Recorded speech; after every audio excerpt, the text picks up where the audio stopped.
1995, and I had recently lost my 17-year-old sister in a tragic car accident. We had just bought our first home, dubbed Mr. Rogers Neighborhood. It was a beautiful tree-lined street filled with wonderful neighbors, and I loved where we lived. I was so elated we had the perfect house. I was a young mother and a wife, and I was enjoying my charming cottage. I was so excited to be able to plant a flower garden and also just really settle in to our beautiful home. Then one spring day, as I was working in my beautiful flower garden, I found out that we had a new neighbor. And the neighbor was the girl that was responsible for the accident that took my sister's life. I remember that day, and I couldn't believe that this had actually happened and that this was happening to me. Yes, she and her mother moved across the street. Daily, I was reminded of my tragic loss of my sister. I was so angry and shocked, I felt my fairy tale had become my worst nightmare. I wanted to give up. I told God, how could you let this happen to me? I'm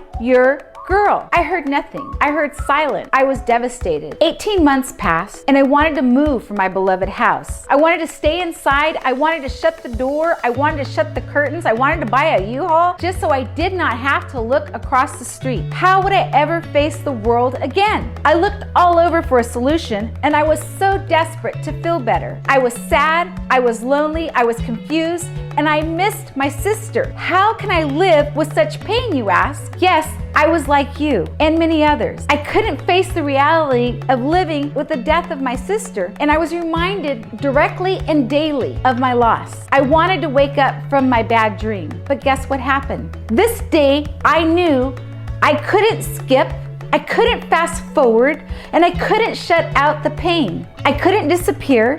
I couldn't pay revenge, and worse yet, I couldn't lose my mind. One day, I woke up from that bad dream. I gradually accepted my anger, and I started walking out my emotions of grief and pain. I journaled, I cried. At times, I got physically sick, and I repeated this process over and over and over again. Then one day, I heard a small, still voice say to me, love your neighbor as yourself. I was like, love your neighbor as yourself? Gradually, I was able to look at my situation differently. Suddenly, I knew my heart had been changed. I was able to see the tremendous pain of my neighbor and her daughter, and as they looked at my house too, I became healthy enough to open my shades. I planted some flower bulbs, and I was one day able to courageously invite my neighbor over for tea. I was nervous and shaken, and I faced my pain. I said, Debbie, I was shocked when you and your daughter moved across the street from me. Suddenly, I felt like the elephant was moved from my chest, and I spoke these words.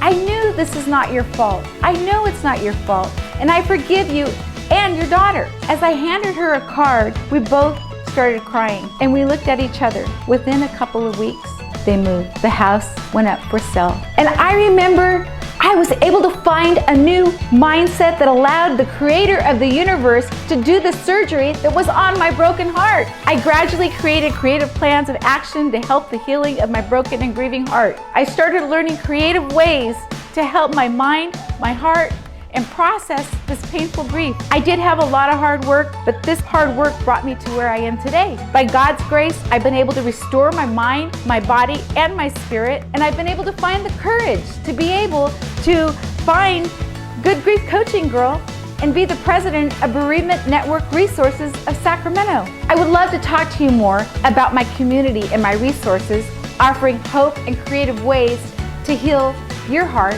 I also was overwhelmed and full of despair. I understand the valley of grief, and I want to walk you through my 30 years of learning to find rays of sunlight even on your darkest day. Please follow me on my social media platforms. I'm Elizabeth, the Good Grief Coaching Girl. Be well, be safe, can do, so can you. See you in the community.